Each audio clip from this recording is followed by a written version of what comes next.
ಮತ್ತೊಮ್ಮೆ ನನ್ನ ಕೊಲಿಗ್ ಪ್ರಶಾಂತ್ ನೇರ ಸಂಪರ್ಕದಲ್ಲಿದ್ದಾರೆ. ಪ್ರಶಾಂತ, ಏನಾಗ್ತಿದೆಯಂತೆ? ಒಂದು ಹೋಪಿಗೆ ಬಂದಿದ್ದಾರೆ ವಿಜೇಂದ್ರ ಬಗ್ಗೆ ಹರಿಯತ್ತಿದ್ದು ಅಂತ, ಎಷ್ಟರ ಮಟ್ಟಿಗೆ ನಿಜ ಆಗುತ್ತೆ? ಅಜಿತ್, ವಿಜೇಂದ್ರ ಅವ್ರಿಗೆ ಅನ್ಸುತ್ತೆ ಅವರಿಗೇನಾದರೂ ರಾಜ್ಯಾಧ್ಯಕ್ಷರ ಟರ್ಮ್ 2ನೇ ಬಾರಿ ಸಿಕ್ಕರೆ ಕರ್ನಾಟಕದ BJPಯಲ್ಲಿ ನಡೀತಾ ಇರ್ತಕ್ಕಂಥ ಒಳ ಜಗಳ ಏನಿದೆ ಅದು ತಾನಾಗಿ ಮುಗಿದು ಹೋಗುತ್ತೆ ಅಂತಕ್ಕಂಥದ್ದು ವಿಜೇಂದ್ರರ ವಿಶ್ವಾಸ ಇದ್ದಾಗ ಕಾಣ್ತದೆ. ಅವ್ರು ಹೇಳ್ತಿರ್ತಕ್ಕಂಥದ್ದು ನನ್ನನ್ನೇನಾದರೂ ರಾಜ್ಯಾಧ್ಯಕ್ಷ ಸ್ಥಾನದಲ್ಲೇ ಮುಂದುವರಿಸ್ತಾರೆ ಅನ್ನೋ ವಿಶ್ವಾಸ ಅವ್ರಿಗಿದೆ. ಆ ನಿರ್ಣಯ ತೆಗೆದುಕೊಂಡು ಪ್ರಕಟಿಸಿದ ತಕ್ಷಣ ಕರ್ನಾಟಕದ BJPಯಲ್ಲಿನ ಏನು ಸಮಸ್ಯೆಗಳಿವೆ ಅವು ಅರ್ಧ ಬಗೆಹರಿತವೆ.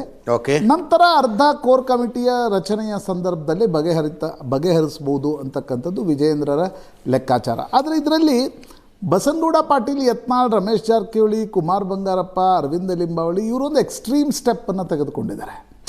ಅಂದ್ರೆ ಈಗ ಅವ್ರಿಗೂ ಕೂಡ ವಾಪಸ್ ಬರುವ ಹಾದಿಯಲ್ಲಿ ಅವರು ಯಾರೂ ಇಲ್ಲ. ಹೌದು, ಯಾಕಂದ್ರೆ ಮುಂದೆ ಹೋಗ್ಬಿಟ್ಟಿದ್ದಾರೆ.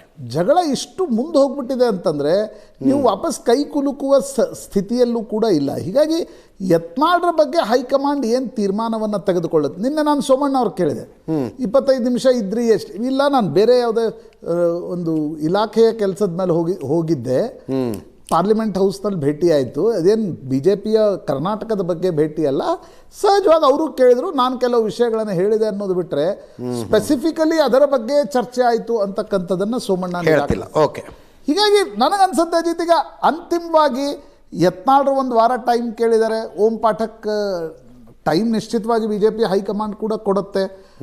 ಆದರೆ ಮುಂದಿನ ವಾರ ಅಥವಾ ಅದರ ಮುಂದಿನ ವಾರ ಹೈಕಮಾಂಡ್ ಕರ್ನಾಟಕ BJP ಅಧ್ಯಕ್ಷರ ಆಯ್ಕೆಯನ್ನು ಪ್ರಕಟಿಸಬೇಕಾಗತ್ತೆ. ಈಗ 18ಕ್ಕೆ ಉಸ್ತುವಾರಿ ಯಾರು ಬರ್ತಾರೆ ಅಂತಕ್ಕಂಥದ್ದು ನೋಡ್ಬೇಕು. ಯಾಕಂದರೆ ರಾಧಾಮೋಹನ್ ಅಗ್ರವಾಲ್ ಬಗ್ಗೆ ರಾಮುಲುನೇ ಸಿಕ್ಕಾಪಟ್ಟೆ ಮಾತನಾಡಿದ್ರು, ನಡ್ಡಾ ಕೂಡ ಅವ್ರ ಮೇಲೆ ಸಿಟ್ಟಿಗೆದ್ದಿದ್ರು. ಹೀಗಿರುವಾಗ ಇದನ್ನು ಹೈಕಮಾಂಡ್ ಬಗೆಹರಿಸುತ್ತಾ ಅಥವಾ ಇಲ್ಲ ಇದನ್ನು ಏನೇ ಮಾಡಿದರೂ ಬಗೆಹರಿಸೋಕ್ಕಾಗಲ್ಲ, ಅಂತಿಮವಾಗಿ ನಾವು ಒಂದು ತೀರ್ಮಾನವನ್ನು ತೆಗೆದುಕೊಂಡು ಏಕಪಕ್ಷೀಯವಾಗಿ ಪ್ರಕಟಿಸ್ತಾರಾ ಅಂತಕ್ಕಂಥದ್ದು ಇರುವ ಕುತೂಹಲ ಅಂತ ನನಗನ್ಸುತ್ತೆ. ಆಗ ಯತ್ನಾಳ್ರ ಬಳಿ ಇರೋ ಆಪ್ಷನ್ ಏನು, ಅವರ ಟೀಮ್ ಏನು ಮಾಡುತ್ತೆ, ಕೋರ್ ಕಮಿಟಿ ಇಮಿಡಿಯೇಟ್ಲಿ ರಚನೆ ಆಗುತ್ತೆ, ಸದ್ಯಕ್ಕೇನು ಹೇಳೋಕ್ಕಾಗೋದಿಲ್ಲ.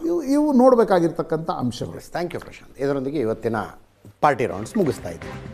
ನೇರ ದಿಟ್ಟ ನಿರಂತರ ಸುದ್ದಿಗಾಗಿ ನೋಡ್ತಾ ಇರಿ ಏಷ್ಯಾನೆಟ್ ಸುವರ್ಣ ನ್ಯೂಸ್.